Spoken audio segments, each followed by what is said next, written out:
сулҳу ваҳдати миллӣ пешвои миллат президенти ҷумҳурии Тоҷикистон муҳтарам Эмомалӣ Раҳмон бо президенти ҷумҳурии Қирғизистон Содир Жапаров суҳбати телефонӣ анҷом доданд. Дар рафти суҳбат сарони давлатҳо ҷараёни амалӣ гардонидани мувофиқаҳои байни ҷонибҳо ҷиҳати ба эътидол овардани вазъ дар минтақаҳои назди сарҳадии Тоҷикистон ва Қирғизистон ба дастомадаро мавриди баррасӣ қарор доданд. дар ин зимн ба масъалаҳои риояи оташбаси комил ва баргардонидани нерӯҳои низомӣ ба маконҳои доимии онҳо таваҷҷӯҳи хоса зоҳир карда шуд. президентҳо ҳамчунин атрофи фаъолияти муштараки гурӯҳҳои кории ҷонибҳо дар ин ҷода ва оғози ҷаласаи комиссияҳои байниҳукуматии ҷонибҳо оид ба делимитатсия ва демаркатсия ибрози андеша намуданд. имрӯз асосгузори сулҳу ваҳдати миллӣ пешвои миллат президенти ҷумҳурии Тоҷикистон муҳтарам Эмомалӣ Раҳмон ҳамчунин бо президенти ҷумҳурии Қазоқистон муҳтарам Қосим-Жомарт Такаев суҳбати телефонӣ анҷом доданд. Дар ҷараёни суҳбати боэътимод пешвои миллат ба президенти ҷумҳурии Қазоқистон дар бораи мувофиқаҳои ҷонибҳои Тоҷикистон ва Қирғизистон ки ба ҳар чиз зудтар ба эътидол овардани вазъ дар сарҳади ду кишвар нигаронида шудаанд иттилоъ доданд. Дар ин зин муҳимияти хосаи дарёфти роҳҳои ҳалли ҳамаи мушкилоти мавҷуда тавассути музокирот ва муколамаи созанда таъкид гардид. дар маркази диққати ҷонибҳо ҳамчунин масъалаҳои умдаи байналмилалӣ ва минтақавӣ бахусус ҷараёни нигаронкунандаи рушди вазъ дар Афғонистон қарор доштанд. дар баробари ин президентҳо атрофи ҳолати кунунӣ ва дурнамои муносибатҳои дӯстӣ ва шарикии стратегии Тоҷикистону Қазоқистон мубодилаи афкор намуданд. ҷонибҳо зарурати андешидани чораҳои муштараки минбаъдаро ба хотири таҳкиму таъмиқи ҳамаҷонибаи ҳамкориҳои фарогири ду кишвар таъкид карданд. дар вилояти Бодканди Қирғизистон музокироти ҳайатҳои ҳукуматӣ оид ба делимитатсия ва демаркатсияи сарҳади давлатии Тоҷикистону Қирғизистон баргузор шуд. ҳайати Тоҷикистонро раиси Кумитаи давлатии амнияти миллӣ Саймумин Ятимов ва ҷониби Қирғизистонро роҳбари Кумитаи давлатии амнияти миллӣ Камчибек Ташиев роҳбарӣ карданд. дар ҷараёни музокирот ҷонибҳо вазъи кунунӣ ва амалҳои минбаъдаро барои ҳалли низоъ дар сарҳади давлатии Тоҷикистону Қирғизистон баррасӣ карданд. фоҷиае ки дар минтақаҳои назди сарҳадии Қирғизистон ва Тоҷикистон рух дод набояд ҳеҷ гоҳ такрор шавад, гуфт раиси Кумитаи давлатии амнияти миллии ҷумҳурии Тоҷикистон Саймумин Ятимов дар мулоқот бо ҳамтои қирғизаш Камчибек Ташиев ба гуфтаи ӯ. мардуми ин ду давлат дар ин минтақаҳо тӯли муддати тӯлонии таърихиест ки зиндагӣ мекунанд. мардум дӯстанд, онҳо ба ҳамдигар даъвоӣ надоранд. мо бояд ба мардумонамон имкон диҳем ки дар фазои сулҳу дӯстӣ зиндагӣ кунанд. имрӯз дар мулоқоти намояндагони ду давлат мо дар бораи ҳалли масъалаҳои таъмини сулҳ дар сарзамини қирғизҳову тоҷикон ба тафовуқи усулӣ расидем. боварӣ дорем ки мо ин корро карда метавонем ва дар муддати кӯтоҳ ҳамаро ҳал хоҳем кард, гуфт ӯ. раиси Кумитаи давлатии амнияти миллии ҷумҳурии Қирғизистон Камчибек Ташиев зикр кард ки имрӯз ҳаятҳо оид ба делимитатсия ва демаркатсияи сарҳади давлатӣ ба манфиати ду кишвар протокол иборат аз 4 бандро қабул карданд. имрӯзҳо мардуми Қирғизистон ва Тоҷикистон рӯзҳои душвору аз сар мегузаронанд. фоҷиа рух дод. дар ин ҳангоми барои доир намудани мулоқот душвор буд, аммо бо вуҷуди ин бо дастури сарони давлатҳо мо ин музокиротро баргузор кардем ва тасмим гирифтем ки тирандозиро комилан қатъ кунем ва нерӯҳоямонро аз марз боз пас гардонем. ёдовар мешавем ки созиш дар бораи баргузории ин музокирот зимни суҳбати телефонии сарони ду давлат ҳосил шуда буд. ҳангоми изҳороти матбуотӣ роҳбарони кумитаҳои амнияти миллии Тоҷикистону Қирғизистон Саймумин Ятимов ва Камчибек Ташиев сулҳи ба дастомадаро натиҷаи иродаи сиёсии роҳбарони ду давлат ва халқҳои тоҷику қирғиз унвон карда изҳори итминон намуданд ки сулҳ миёни ду миллат абадан пойдор хоҳад монд.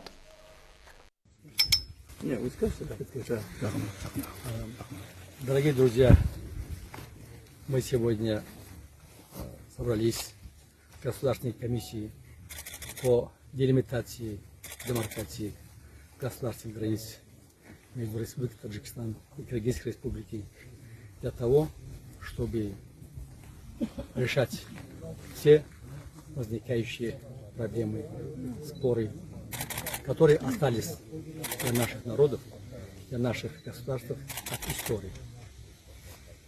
У нас сегодня состоялся очень плодотворный разговор, инициированный главами наших государств. То, что произошла трагедия на приграничных районах, она никогда не должна повториться. Потому что на этом участке живут наши народы в долгий исторический период. Народы очень дружны, они особую какую-нибудь претензию между собой не имеют. Мы должны, политики, решать на правовых основах все вопросы и дать возможность нашим народам жить в традиционном мире и дружбе. Сегодня, когда мы обсудили вопрос, достигнуты принципиальные согласия на решение вопросов в интересах обеспечения мира и стабильности на киргизской, таджикской земле. Я думаю, я убежден, что мы это делать можем, что мы будем в скорейшем времени решать все проблемы, и наши народы будут жить, как всегда, в дружбе, взаимопонимании, и будет обеспечена полная стабильность. Спасибо. Уважаемые журналисты, сегодня мы, уважаемым Самим Саттаровичем, в составе государственной делегации по делимитации и демаркации встретились в Баткене и приняли протокол, состоящий из 4 пунктов, которые в интересах двух стран. Да, сегодня наши народы, народ Кыргызстана и Таджикистана переживают очень трудные времена, кризисные времена. У нас произошла трагедия двух стран. И нам было очень тяжело в это время встречаться и провести работу. Но тем не менее, по поручению наших глав государств мы провели данное мероприятие, в результате чего приняли полное решение о полном прекращении всех стрельб и отвести все войска и воинские формирования, находящиеся вблизи границы, на свои места дислокации, постоянные места дислокации. Кроме того, с сегодняшнего дня усилиями наших уважаемых соседей и нас, даст Бог, наступит полная тишина, мир и спокойствие в наших странах, особенно в приграничных районах. Поэтому мы очень надеемся, что те принятые решения, которые нами были отмечены в этом протоколе, будут выполняться. Спасибо. Спасибо. Спасибо. Спасибо.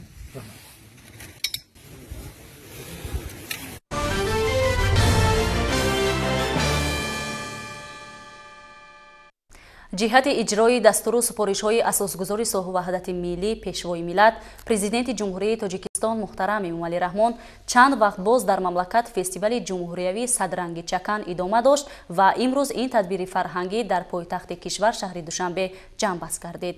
Дар даври ҷамъбастии фестивали мазкур ғолибони даврҳои қаблии ин чорабинии зебои фарҳангӣ аз шаҳру ноҳияҳои кишвар иштирок намуданд. гузориши ҳамкоронамон аз баргузории чорабинии мазкур.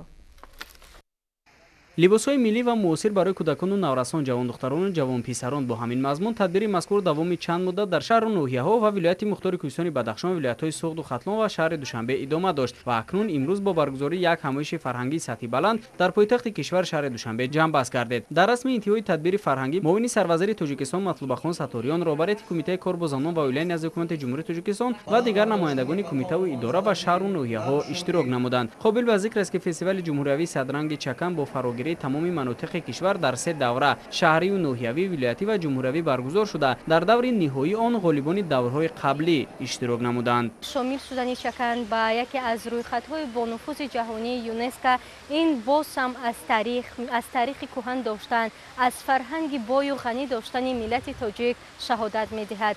و همین است که امروز با ابتکارات کمیته کار با زنان و اولای نزد حکومت جمهوری تاجیکستان در همکاری با کمیته کار با جوانان و ورزش نزد حکومت جمهوری تاجیکستان و دیگر مقامات دولتی فستیوال جمهوریوی صدرنگ چکن برگزار گردید. مقصد از برگزاری چهاربینی مذکور باز هم شناس نمودن نسل جوان، نسل نورز با فرهنگ، عرف و عادت، سنت‌های ملی نیاگان ما محسوب می‌یابد. ما بسیار شاد از آن هستیم که در این چنین فستیوال زیبا و با شکوه قرار داریم و همیشه کوشش سعی آن را می‌کنیم که یعنی همین عرف و عادت‌های خویش را یعنی لباس ملی خویش را پیش بریم و در تمام جهان آن را معرفی کنیم.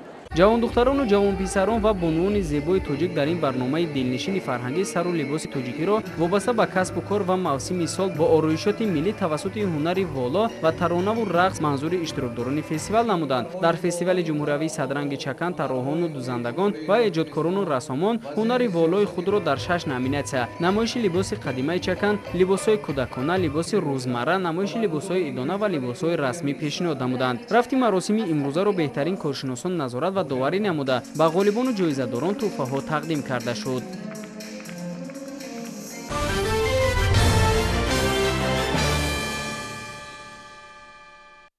با نزدیک شدن جشن 30 سالگی استقلالیت دولتی جمهوری تاجیکستان کارهای آبادانی و سازندگی در شهر و ناحیه‌ها و دوردست‌ترین دهات کشور اوج می‌گیرد. از جمله در ناحیه شمس‌الدین شاهین حالا کارهای ساختمانی در صدها انشاءات خرد و بزرگ ادامه دارد. بناهای سه‌رشتیانه کمیته اداره زمین و خدمات دولتی سانیتاری و اپیدمیولوژی ناحیه از انشاءات نسبتاً بزرگ در این ناحیه به شمار می‌رود. اطلاع می‌دهند همکاران ما. اقلیم ناحیه شمس‌الدین شاهین سرد و سیرباریش و زمستانش طولانی است و با گرم شدن هوا در این ناحیه نیز کارهای ساختمانی در انشاءات جشنی بخشیده به 30 سالگی استقلالیت دولتی جمهوری تاجیکستان وسعت تازه کسب کرده ایستادند. عین زمان صاحبکاران وطنی کارهای ساختمانی را در انشاءات تعیینات گوناگون با جلب ساختمانچیان محلی ادامه داده ایستادند که بعد مورد استفاده قرار گرفتن آنها ده‌ها نفر ساکنان با جای کار دائمی تأمین می‌شوند. در اساس نقشه چهاربینی مقامات اجرایی حکومت دولتی ناحیه شمس‌الدین شاهین 196 انشاءات به نقشه گرفته شده است که عین حال 151 عدد انشاءات ساخته مورد استفاده قرار داده شدند. در 40 عدد انشاءات دیگر کارهای ساختمانی با مرام ادامه داشته. مقامات اجرایی حکومت دولتی ناحیه تصمیم گرفته است که تا جشن 30 سالگی استقلالیت دولتی جمهوری تاجیکستان انشاءات‌ها را در سطح بلند ساخته مورد استفاده قرار داده شود. قامت افروختن انشاءات نو به حسن ناحیه زیبایی دیگر ضم کرده احتیاجات ساکنان را در دسترسی به خدمت رسانی معیشی، مواد خوراکه و مال و اموال روزگار آسان می‌گرداند. اینچنین کارهای ساختمانی در انشاءات معمولی از قبیل بینای 3 آشیانه کمیته اداره زمین از جانب جمعیت دارای مسئولیتش محدود تکنو اینوست، ساختمان بینای 2 آشیانه مرکز نظارت دولتی سانیتاری و اپیدمیولوژی با فرمایش فیلیال ریاست ساختمان اساسی ولایت ختلان در منطقه کلاب از جانب جمعیت دارای مسئولیتش محدود جاویدان 2010 با مرام ادامه دارند. آشیانه یکمش لابراتوری می شود، دوم آشیانه معمولی می شود، با تجهیزات معاصر تامین کرده می شود. بنا با جشن 30 سالگی دولتی جمهوری تاجیکستان ساخته به استفاده داده می شود. مورد ذکر است که در ناحیه شمس‌الدین شاهین بنیاد انشاءات به نقشه گرفته شده 85% اجرا گردیده. در انشاءات باقی مانده کارهای ساختمانی ادامه دارند. شیرین جان سفرزاده، سیفالدین اسماعیلوف از ناحیه شمس‌الدین شاهین برای برنامه نوید.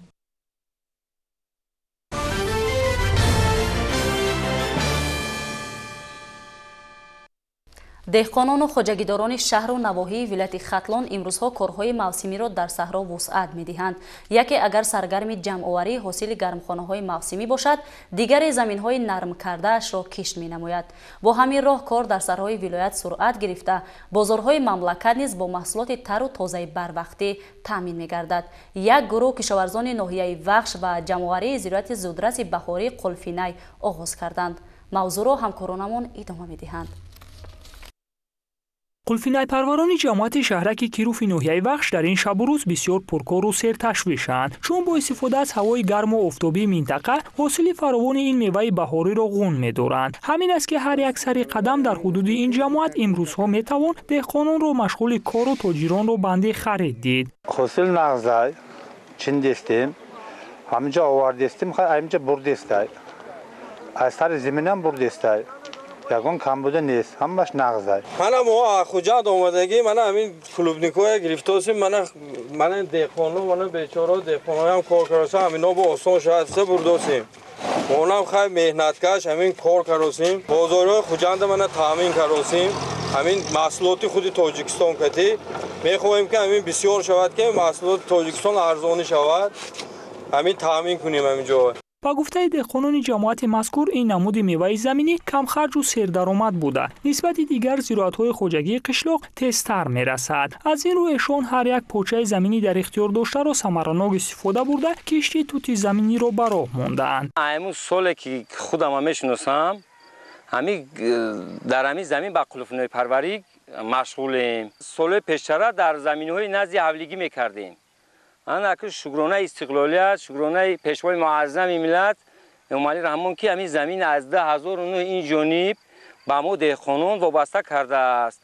از 10,009 این جانب الف برادرانمون در همین زمینی که 1.5 هکتار زمین رو تشکیل میدهد با قلفینای پروری با سیر پیاز با کارتوشکا با دیگر محصولات سبزیجاتی مشغولیم.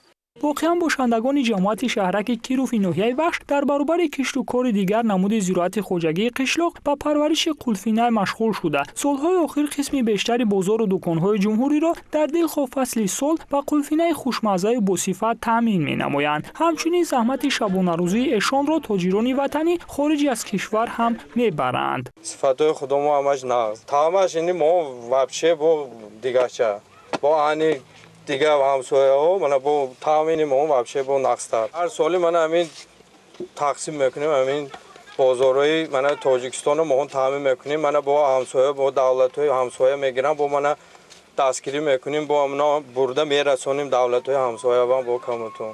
امروز 7 سامان گرفت 10 سامان هم گرفت 11 سامان هم گرفت 8 سامان هم گرفت پیشکی 15 سامان هم گرفت نغزش یکون کم بوده نیست. سال به سال زیاد کردیم زمینه که فایدهش دیدیم. باید گفت که برای دهقانان و کشاورزان ناحیه وخش راه اندازی کردن این نمود خوجگیداری منفعت خوبی مالیوی می‌آورد. از اینجاست خرد و بزرگ همه قوای مهنتی را محض در همین سمت روانه کرده صبح تا شام زحمت می‌کشند و سال از سال میدان پرورش قلفینه را در جماعت بیشتر می‌کنند.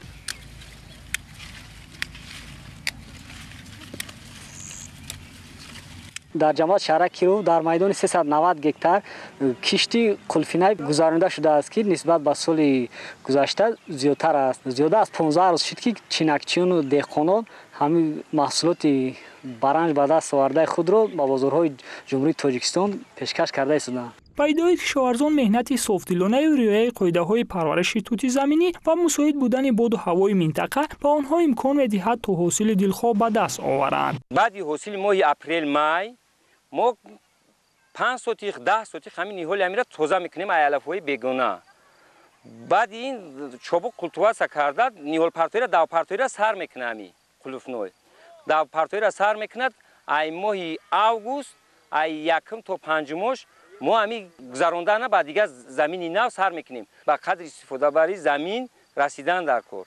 بازرگانان جماعت مذکور محض با قلفینه پروری نام برآوردند. از این رو برای به فروش گذاشتن محصول شب و روز رنج بردهشون دشواری نمیکشند، زیرا نزد خوجگی‌های دهقانی بازار خرد موسمی تشکیل یافته است و دهقانان بدون عذاب قلفینه جمع‌آوری کرده خویش رو همین جا به دست تاجران میسپارند. همین طریق آنها تمام تلاش را میکنند تا هم بازارهای مملکت به این نمود محصولات کشاورزی تامین گردد و هم زندگی ایشان بهبود یابد.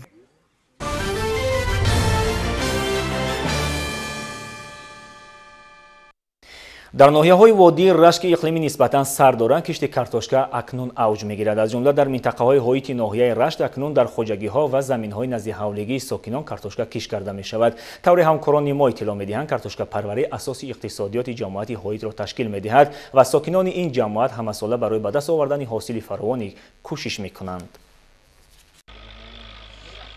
картошкапарвар яке аз самтҳои асосии кишоварзони ин ҷамоат буда ҷиҳати таъмини амнияти ӯзуқаворӣ афзун гардидани имкониятҳои содироти мамлакат ва ба кори доимӣ таъмин намудани аҳолии деҳот нақшаи муҳим дорад.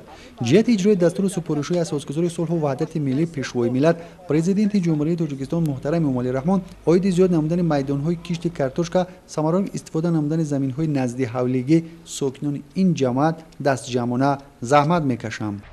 биштари беоби ҷамоати деҳоти ҳоид обдорӣ шавад дар баробари 250 гектаре ки мо нақшаи кишти картошка дорем, мо метавонем боз ҳам 50 гектари дигар зиёдтар кунем кишти картошкаро дар ҳудуди ҷамоати ҳоид.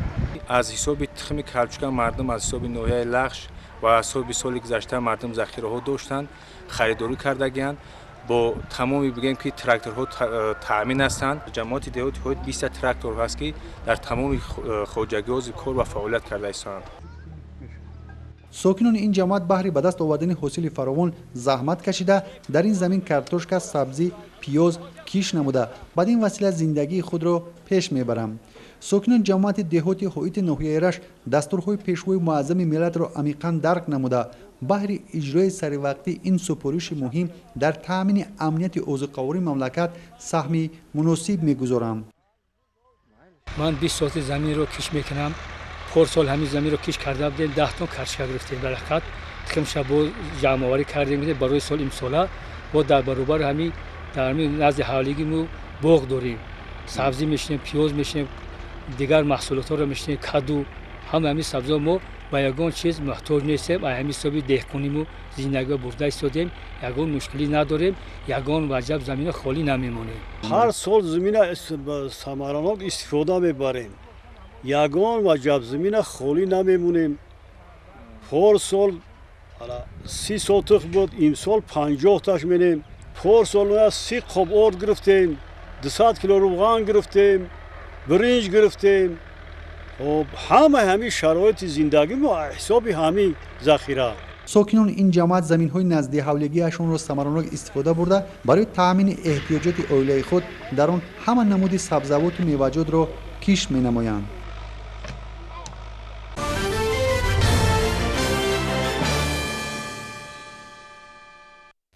бо ташаббуси асосгузори сулҳу ваҳдати миллӣ пешвои миллат президенти ҷумҳурии тоҷикистон муҳтарам Эмомалӣ Раҳмон 110-солагии устод Мирзо Турсунзода дар саратосари кишвар бо шукӯҳу шаҳомати хоса ҷашн гирифта мешавад.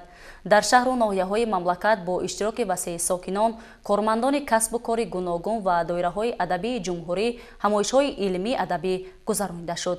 ҷузъиёти бештар дар матлаби хабарнигорони мо.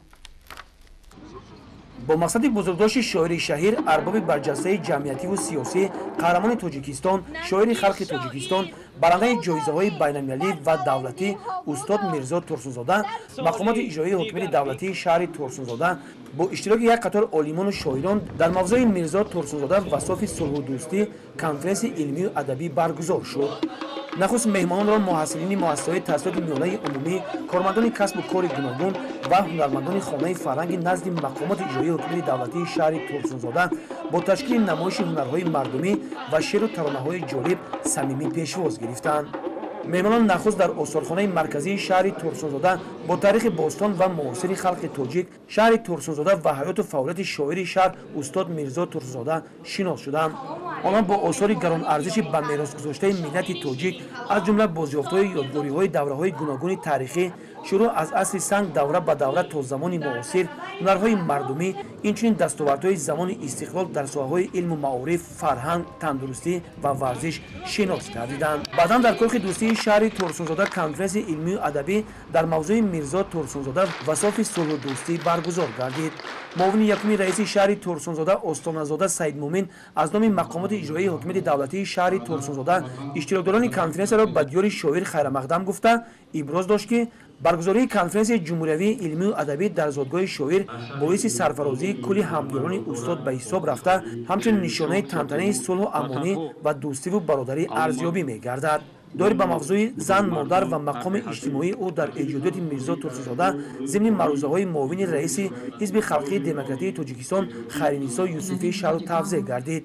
فرزند استاد میرزا ترسوزاده دکتر علم فلسفه پروفسور فیروزه ترسوزاده خاطره‌های نیک و عبرت آموز را از زندگی نامه استاد بیان داشت.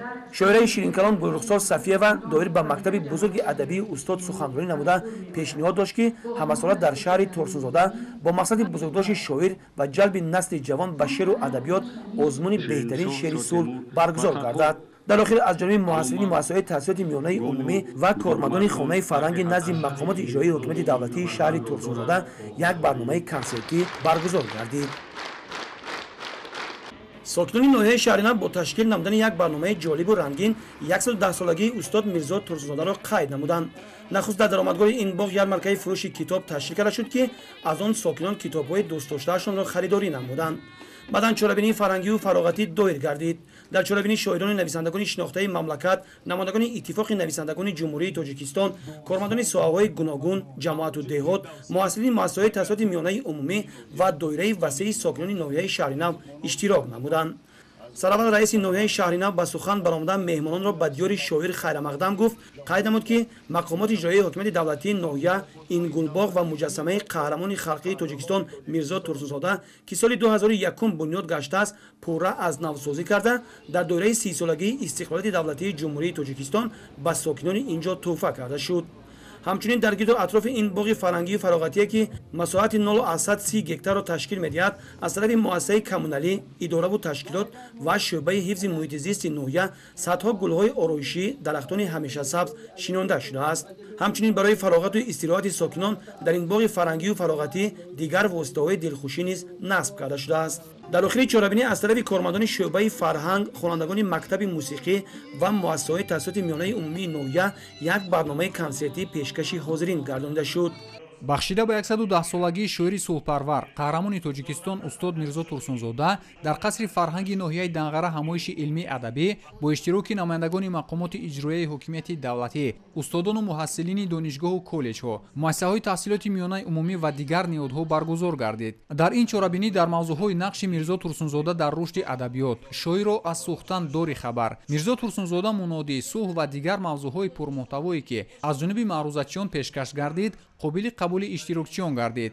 баъд аз маърузаву суханрониҳо аз ҷониби ҳунармандони театри халқии муассисаи давлатии қасри фарҳанги ноҳияи данғара намоишномаҳо аз рӯи асарҳои мирзо турсунзода пешкаши ҳозирин гардонида шуд. ҷиҳати қадрдонӣ ва гиромӣ доштани хотири шоири сулҳпарвар қаҳрамони тоҷикистон мирзо турсунзода ва баланд бардоштани эҳсоси худшиносиву худогоҳии миллии сокинон тарғиби дӯстиву рафоқат ва эҳтирому арҷгузорӣ ба арзишҳои миллӣ дар ҳамон муассисаҳои таълимии ноҳияи данғара чорабиниҳои гуногуни илмию адабӣ баргузор гардид. аз ҷумла дар муассисаи таҳсилоти миёнаи умумии рақами 8 ноҳияи данғара бахшида ба 110 солагии шоир ва қаҳрамони халқи тоҷик мирзо турсунзода чорабинии бошукӯҳ доир гардид. бо ташаббуси масъулин дар ин муассиса дар доираи ин тадбири фарҳангӣ бахшида ба солҳои рушди деҳот сайёҳӣ ва ҳунарҳои мардумӣ барои ташаккули ҳунару истеъдод ва баланд бардоштани завқи хонандагон ба донишу ҳунаромӯзӣ намоиши ҳунарҳои миллӣ ва дастовардҳои хонандагони лаёқатманд ташкил карда шуд. дар ин чорабинӣ омӯзгорони донишгоҳи давлатии данғара литсеи тамоили техникӣ ба номи афлотуни ноҳия намояндагони мақомоти иҷроияи ҳокимияти давлатӣ шуъбаи маориф ва омӯзгорони муассисаи таълимии мазкур оид ба ҳаёту фаъолияти эҷодӣ ва софи сулҳу дӯстӣ шоир мирзо турсунзода бо маърузаҳои пурмуҳтаво баромад карданд. дар ин чорабинӣ аз озмуни навиштани иншо ва омода намудани нашрияи беҳтарин бахшида ба 110 солагии устод мирзо турсунзода натиҷагирӣ ва ғолибон бо ифтихорномаҳо қадрдонӣ карда шуданд. дар идомаи ин тадбир омӯзгорону хонандагони муассисаи таълимӣ бахшида ба хизматҳои устод мирзо турсунзода дар ситоиши сулҳу дӯстӣ ва ташаббусҳои беназири пешвои миллат президенти ҷумҳурии тоҷикистон муҳтарам эмомалӣ раҳмон дар ҳалли масъалаҳои экологияи сайёра барномаи фарҳангӣ ва композитсияи адабиро пешкаши ҳозирин гардониданд. бахшида ба 110 солагии шоири халқи қаҳрамони тоҷикистон мирзо турсунзода дар ноҳияи хуросон ҳамоиши адабӣ баргузор гардид. дар кори он муовини раиси ноҳия аҳли маориф хонандагону дӯстдорони каломи баде ширкат варзиданд. дар ин рӯз омӯзгорону хонандагони муассисаҳои таълимии ноҳия бо маърузаҳои пурмуҳтаво баромад карда оид ба ҳаёт ва фаъолият эҷодиёту достон ва талошҳои пайдарпайи ин шахсияти барҷаста барои муаррифии миллати тоҷик ба ҷаҳониён маълумот доданд. дар қисмати фарҳангии ҳамоиши имрӯза хонандагон гурӯҳ аз ашъори устод Мирзо Турсунзода шеъру ғазалҳо қироат карданду санъаткорон таронаҳои аз эҷодиёти ин шоири бузург ба оҳанг даровардаи худро замзама намуданд. در لیسه دولتی رقم یک ناحیه‌ای به نام میر سعید علی احمدانی بخشیده به 110 سالگی شاعر خلقی تاجیکستان قهرمان تاجیکستان میرزا ترسونزاده کنفرانسیه علمی عملی دایر گردید. در این همایش نورسان از اشعار شاعر بیرق ظفر، قصه هندوستان، حسن عربکش، جان شیرین، پسری وطن، برای وطن، چراغ ابدی، شعر و غزل‌ها قرائت نموده از سفرهای استاد به دولت‌های جهان سهم یاب بهره روش و مستحکم نمودن دوستی بین خلق‌های جهان یادآور گردیدند. در جنبست چهاربینی از نام ماموریت شعبه معارف نهایه اشتراکچیان فعال چهاربینی با سپاسنامه‌ها قدر کرده شدند.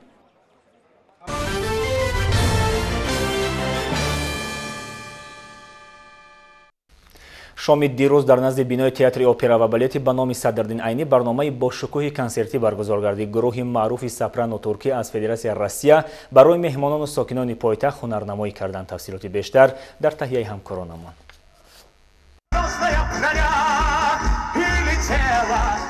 پس از امریکا و اروپا و چین بعد تسخیر دل هزار تماشابین همینک شهر دوشنبه گروه اوازادار سپرانو ترکی بار اول می شود که در نزد مردم تاجیکستان هنرنمایی می کند. اما دوستداران تاجیک فاصلوی از هنرنمایی آوازخوان‌های دسته خوب واقفند و امروز هم در پایتخت مملکت آنها را با مراکب تام تماشا کردند.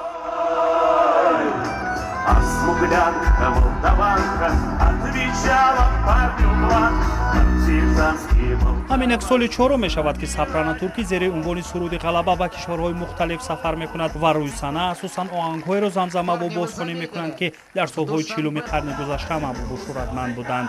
شهرتی که تا به امروز پای برجا و در خاطره و قلب شنوندگانشان مسکن دارد.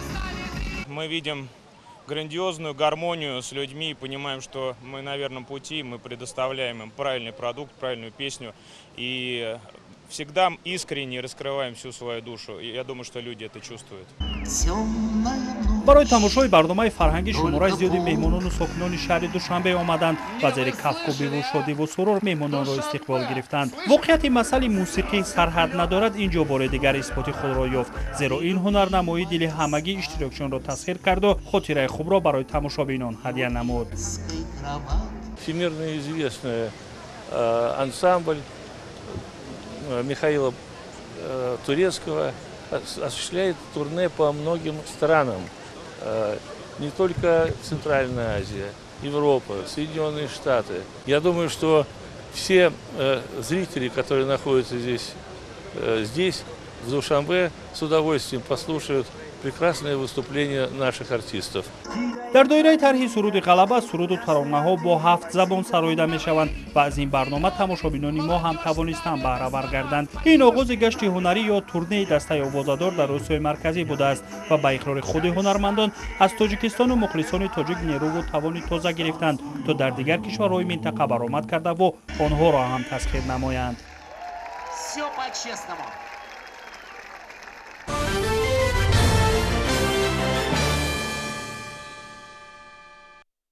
вазъияти пандемикӣ дар аврупо ҳамоно нигароникунанда боқӣ мемонад. новобаста аз пешрафтҳои чашмрас дар амри мубориза бо коронавируси нав ва имкони саросарӣ ҳоло ҳам дар баъзе кишварҳои минтақа вазъият ниҳоят душвор аст. аз ҷумла ҳукумати Туркия тасмим гирифтааст ки маҳдудиятҳои шадидро аз нав барқарор намояд.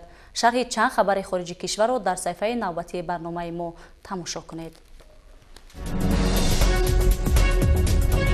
شهر نانتونی جمهوری مردمی چین را تندبادی شدید فرا گرفت. موافق اطلاع رسانه‌های خبری بر اثر آفات طبیعی در اینجا 11 نفر به هلاکت رسیده، بیش از 100 تن دیگر مجروح شدند. شمال که با سرعت بلند می‌وزید، درختان را ریشه‌کن کرده، سیمچوب و خطهای انتقال نیروی برق را خراب نموده است. طوفان حتی آدمان را از یک جا به جای دیگر برده است.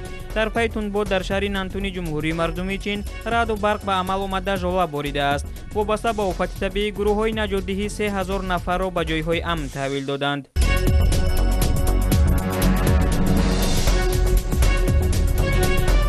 ҳукуматдорони исроил ҳодисаи ҳангоми таҷлили як ҷашни мазҳабӣ дар кӯҳи меронро яке аз фоҷиаҳои бузургтарин дар таърихи ин кишвар арзёбӣ намуданд. Тибқи маълумоти охир, бар асари издиҳом ва фуруравии монеаҳои металлӣ дар исроил 44 нафар ҷон бохта 150 тани дигар ҷароҳат бардоштанд. вобаста ба ин фоҷиа 2 май дар исроил мотам эълон шудааст. баъзе аз маҷрӯҳонро ба воситаи нақлиёти ҳавоӣ ба беморхонаҳо расонида